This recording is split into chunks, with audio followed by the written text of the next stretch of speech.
Is nothing. Dasara preparation ಹೇಗಿದೆ sir? Dasara ಪ್ರಿಪ್ರೇಷನ್ನು ಚೆನ್ನಾಗಿ ನಡೀತಾ ಇದೆ, ಗೇರಪ್ ಆಗಿದೆ, ಚೆನ್ನಾಗಾಗುತ್ತೆ. ಏನು ಏರ್ ಶೋಗೆ ಪಾಸ್ ವ್ಯವಸ್ಥೆ ಮಾಡಿರೋದ್ರಿಂದ ಎಲ್ಲ ಅಸಮಾಧಾನ ಇದಾಗಿದೆ ಸರ್. ಇಲ್ಲ, ಜನಸಾಮಾನ್ಯರಿಗೆ ಅವಕಾಶ ಸಿಗ್ತಾ ಇಲ್ಲ ಅಂತ. ಇವೆಲ್ಲ ಆ ಥರ ಏನಿಲ್ಲ. ಏರ್ ಶೋ ಇದೆ, ಹೆಲಿಕಾಪ್ಟರ್ ಶೋ ಇದೆ, 2 ಸಾರಿ ಇದೆ, 2 ದಿನ. ಆಮೇಲೆ ಡ್ರೋನ್ ಶೋ ಇದ್ದಾವೆ, ಚೆನ್ನಾಗಾಗುತ್ತೆ. ಎಲ್ಲ ಜನರ ಸಹಕಾರ ಇದ್ದಂತೆ ಇದ್ದೇ ಇರ್ತದೆ. ಕಾನೂನು ವಿಚಾರ ಹೈಕೋರ್ಟ್ನಲ್ಲಿ ವಜಾ ಆದ್ಮೇಲೆ ಸುಪ್ರೀಂ ಕೋರ್ಟ್ ಹೋಗ್ಲಿಕ್ಕೆ ರೆಡಿ ಆಗ್ತಾ ಇದ್ದಾರೆ ಸರ್. ಯಾರು ಎಲ್ಲಿಗಾರು ಹೋಗಲಿ, 22ಕ್ಕೆ ದಸರಾ ಅಂತ ಉದ್ಘಾಟನೆ ಆಗುತ್ತಲ್ಲ, ಇಲ್ಲಿ ಬಂದ್ಬಿಟ್ಟು ಆಮೇಲೆ ಬೇಕಾದ್ರೆ ಹೋಗ್ಲಿ ಎಲ್ಲರೂ. ಮೋದಿ ಅವ್ರಿಗೆ 75 ಆಗಿದೆ ಸರ್, 75ಕ್ಕೆ ರಿಟೈರ್ಮೆಂಟ್ ಅಂತಿದ್ರು ಬಿಜೆಪಿ ಅವರು. ಏನಾದ್ರು ಹೇಳಕ್ ಇಷ್ಟಪಡ್ತೀರಾ? ಅವ್ರು ಹುಟ್ಟಿದ ದಿನ ಇವತ್ತು. ಅವ್ರಿಗೆ ಶುಭಾಶಯ ಹೇಳೋಣ. ಪ್ರೈಮ್ ಮಿನಿಸ್ಟರ್ ಅಲ್ವಾ? ನಿಮ್ಮ NSY ಕಾರ್ಯಕರ್ತರು ಅಂತಾರಾಷ್ಟ್ರೀಯ ನಿರುದ್ಯೋಗ ಆನರಬಲ್ ದಿನಾಚರಣೆ prime minister, many returns of the day. ಅಲ್ಲ ಸರ್, ನಿಮ್ಮ NSY ಕಾರ್ಯಕರ್ತರು ರಿಟೈರ್ಮೆಂಟ್ ತಗೊಳ್ಳಿ ಅಂತೀರಾ? ಹಾಂ, ನಾನು ಅದೆಲ್ಲ ಹೇಳೋಕ್ಕಾಗಲ್ಲ. ಸರ್, ನಿಮ್ಮ ಕಾರ್ಯಕರ್ತರು ಪ್ರತಿಭಟನೆಗಳನ್ನು ಮಾಡ್ತಾ ಇದ್ದಾರೆ ಇವತ್ತೆಲ್ಲ. ಯಾವುದಕ್ಕೆ? ದಿನಾಚರಣೆ ಅಂತ ಮಾಡ್ತಾ ಇದ್ದಾರೆ. ಮೋದಿ ಅವರು ಬಂದು ಇವತ್ತು. ಹೌದು, ಉದ್ಯೋಗ ಇಲ್ಲ, ನಿರುದ್ಯೋಗದ ಪ್ರತಿಭಟನೆ ಆಗಲೇಬೇಕಲ್ಲ. ಉದ್ಯೋಗ ಕೊಡದೇ ಇರೋದ್ರಿಂದ 2 ಕೋಟಿ ಕೊಡ್ತೀವಿ ಅಂತ ಹೇಳೋದಲ್ಲ, ಎಷ್ಟು ಪ್ರತಿ ವರ್ಷಕ್ಕೆ 2 ಕೋಟಿ ಉದ್ಯೋಗ ಈ ಕೊಟ್ಟಿದ್ದಾರಾ? ಮತ್ತು ಯುವಕರು ಹೇಳ್ಬೇಕಲ್ಲ, ಹಂಗೆ ಅವ್ರಿಗೆ ಹುಟ್ಟದಬ್ಬ ಒಳ್ಳೇದಾಗಲಿ ಅನ್ನೋದು ಒಂದು ಭಾಗ ಆದರೆ, ಅವರು ಹೇಳಿರೋ ಮಾತಿನ ಪ್ರಕಾರ ನಡಿಬೇಕಲ್ಲ. ನಡೆದಿಲ್ಲ ಅಂತ ಆಗಲಿಲ್ವಾ? 15 ಲಕ್ಷ ಹಾಕ್ತೀನಿ ಅಂತ ಹೇಳಿದರು, ಹಾಕಿಲ್ವಲ್ಲ. 2 ಕೋಟಿ ಉದ್ಯೋಗ ಪ್ರತಿ ವರ್ಷ ಕೊಡ್ತೀವಿ ಅಂತ ಕೊಡಲಿಲ್ಲ. ಕಪ್ಪಾಡೋದೆಲ್ಲ ತಂದುಬಿಡ್ತೀವಿ ಅಂದರು, ಬಂದೇ ಇಲ್ವಲ್ಲ. ಡೈರೆಕ್ಟಾಗಿ 15 ಲಕ್ಷ ಹಾಕ್ತೀವಿ ಅಂದರು, ಕೊಡಲೇ ಇಲ್ವಲ್ಲ. ಎಲ್ಲಿಗೆ ಏನಿದೆ ಹೇಳಿ? ನೀವು ಮತಗಳ್ಳತನದ ವಿರುದ್ಧ ಹೋರಾಟ ಮಾಡಿದ್ರಿ. ಈಗ ಕೋಲಾರ ಶಾಸಕರವ್ರದ್ದು ಆಗಿದೆ ಸರ್. ಈಗ ಮತಗಳ್ಳತನದ ವಿರುದ್ಧವಾಗಿ ಈಗ ಮಾತನಾಡಿ ಅಂತ ಕೇಳ್ತಾ ಇದ್ದಾರೆ ಬಿಜೆಪಿ. ಮತಗಳ್ಳತನನೇ ಬೇರೆ, ಶಾಸಕನ ಅಸಿಂಧುನೇ ಬೇರೆ. They are 2 different entities. So ultimately ಅವರು ಸುಪ್ರೀಂ ಕೋರ್ಟ್ಲಿ ಚಾಲೆಂಜ್ ಮಾಡ್ತೀವಿ ಅಂತ ಹೇಳಿದ್ದಾರೆ. ಸೊ ಕಾನೂನು ಏನು ಹೇಳುತ್ತೆ ಅದು ಕೇಳಬೇಕಲ್ಲ. ಕಾನೂನು ಏನಿದೆ ನಾವೆಲ್ಲ we have to respect.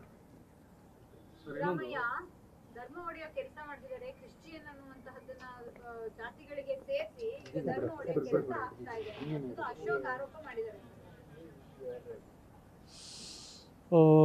Cats and tribal in southern India, Edgar Thurston ಅನ್ನೋರು ಆಂಥ್ರಪಲಾಜಿಕಲ್ ಸ್ಟಡೀಸ್, ಸೋಷಿಯಲ್ ಸ್ಟಡೀಸ್ ಮಾಡಿ ಯಾವ್ಯಾವ ಕ್ಯಾಸ್ಟ್ಗಳು ಹೇಗಿದ್ದಾವೆ ಅದ್ರ ಏನಿಲ್ಲ ಅಂತ ಹೇಳಿದ್ದಾರೆ. ಎಡ್ಗರ್ ಥರ್ಸ್ಟನ್ 1931 ಮೈಸೂರು ಗೆಜೆಟಲ್ಲಿ, 1931 ಮೆಡ್ರಾಸ್ ಗೆಜೆಟಲ್ಲಿ ಕ್ಯಾಸ್ಟ್ಗಳಿದ್ದಾವೆ. ಹೊಸ ಕ್ಯಾಸ್ಟ್ಗಳನ್ನ ಉತ್ಪಾದನೆ ಮಾಡೋಕ್ಕಾಗಲ್ಲ ಇರೋ ಕ್ಯಾಸ್ಟ್ ಕಡೆ. ಅಲ್ಲಿ ಸಿದ್ದರಾಮಯ್ಯ ಧರ್ಮ ಒಡೆ ಪ್ರಶ್ನೆ ಎಲ್ಲಿ ಬಂತು?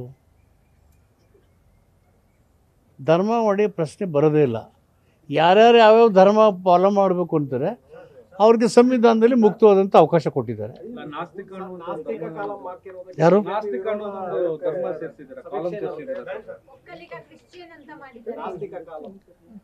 ಸಿ ಜನರು ಕಾಲದಲ್ಲಿ ಅವ್ರಿಗೆ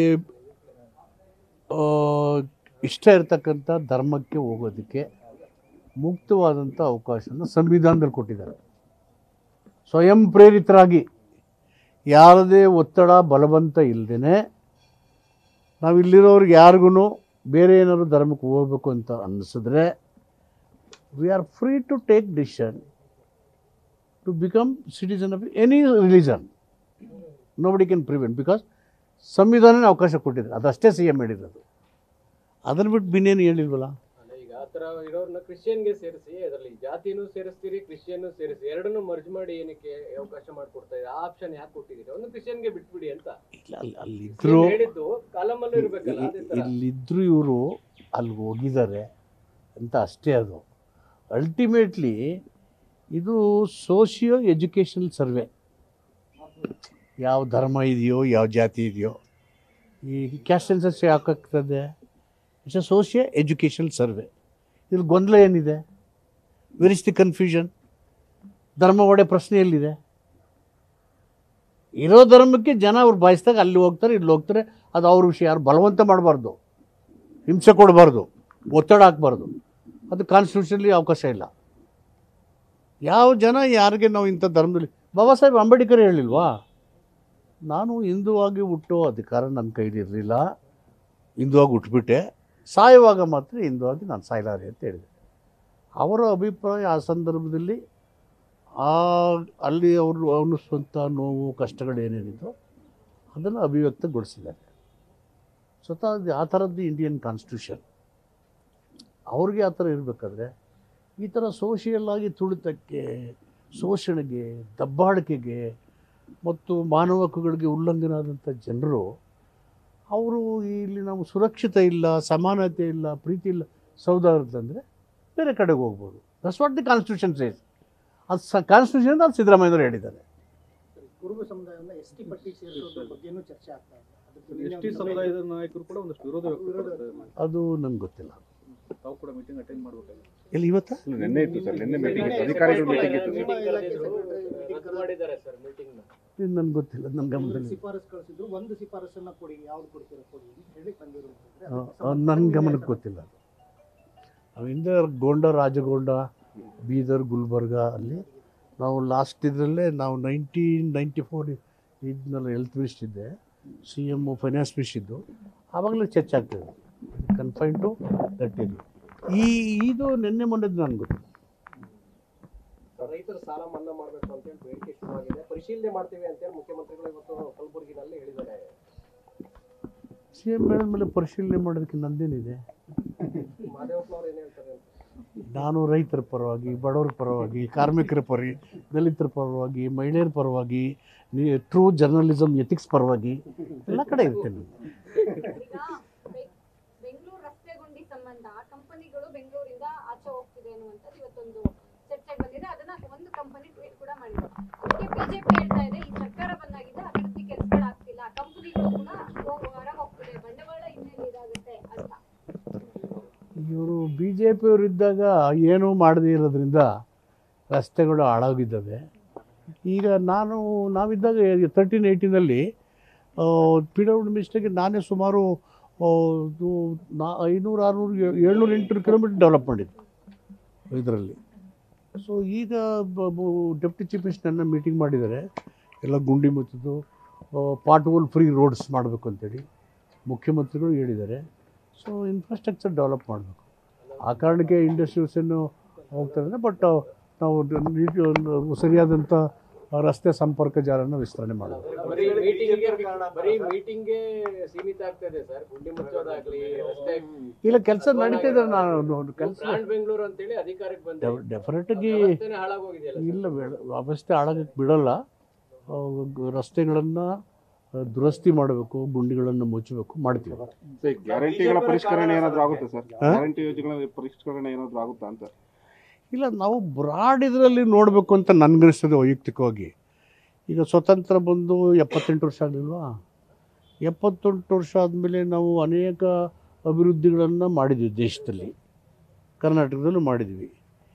ಇನ್ನೂ 85-90% BPL ಅಂದರೆ ಅದು ಆಡಳಿತದ ಬಗ್ಗೆ ಏನಂತಾರೆ. ಸೊ ನಾವು BPL ಫ್ಯಾಮಿಲಿ ಟಾರ್ಗೆಟ್ ಗ್ರೂಪ್ಸ್ನ ಐಡೆಂಟಿಫೈ ಮಾಡಬೇಕು.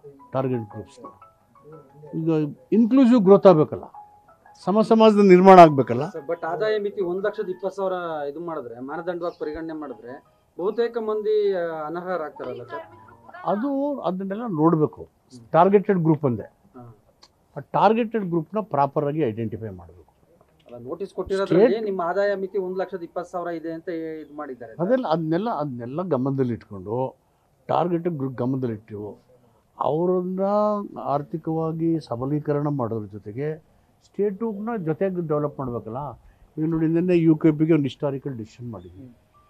ಒಂದು ಹೆಚ್ಚು ಕಡಿಮೆ ಒಂದು 70-75,000 ಎಕರೆ ಅಕ್ವೈರ್ ಮಾಡ್ಕೋಬೇಕು.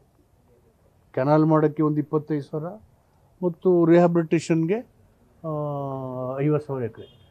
ಅದು 2 ವರ್ಷದಲ್ಲಿ ಹೆಚ್ಚು ಕಡಿಮೆ ಅದೆಲ್ಲ ಆಗೋಕ್ಕೆ 2 ಲಕ್ಷ ಕೋಟಿ ಆಗುತ್ತೆ. 2 ಲಕ್ಷ ಕೋಟಿ ಹೆಂಗೆ ತರೋದು? ಇದು ಮಾಡಬೇಕಲ್ವಾ? ಸರ್ ತಮ್ಮ ಪ್ರಕಾರ ರಸ್ತೆ ಗುಂಡಿಗಳಿಗೆಲ್ಲ ಬಿಜೆಪಿಯವರ ಕಾರಣನ ಸರ್ ಹಾಗಾದ್ರೆ? ಅದು ಬಿ ಜೆ ಪಿಯವ್ರ ಕಾರಣ ಇದ್ದಿಲ್ಲ. ಅವ್ರ ಕಾಲದಲ್ಲಿ ಕಂಟಿನ್ಯೂಟಿ ಮಾಡ್ಕೊಂಬಂದಿದ್ರೆ that would have been maintained. ಅವರು ಮಾಡಲೇ ಇಲ್ಲ. ಈಗೆಲ್ಲ ನಮ್ಮ ಇದರಲ್ಲೇ ಬಂದಿದೆ, ಈಗ ಹಂಗೆ ಮಾಡೋದು. ಐ ಡೋಂಟ್ ಸೇ ಅವ್ರು ಗುಂಡಿ ಮಾಡಿಬಿಟ್ಟು ಹೊಂಟಿದ್ರು, ಅಗದ್ಬಿಟ್ಟು ಗುಂಡಿ ಮಾಡಿ ಹೋಗಿದ್ದಾರೆ ಮುಚ್ಚಬೇಕು ಅಂತ ಹೇಳಿಲ್ಲ. I doesn't mean. Okay, my point is ಮಾಡಬೇಕಾಗಿತ್ತು ಅವರು ಒಂದು ಲಾರ್ಜರ್ ವಿಷನ್ ಇಟ್ಕೊಂಡು. Bengaluru is an international city. ಎಲ್ಲ ಐ ಟಿ ಹಬ್ ಇದೆ ಮತ್ತು ಎಲ್ಲ ಭಾಗದ ಜನರು ಇಲ್ಲಿದ್ದಾರೆ. ದೇಶ ಅಂತಾರಾಷ್ಟ್ರೀಯ ಖ್ಯಾತಿ ಪಡೆದಿರೋದು. ಖಂಡಿತವಾಗಿ ಇನ್ಫ್ರಾಸ್ಟ್ರಕ್ಚರ್ ಆಗಬೇಕು. Government will be at it.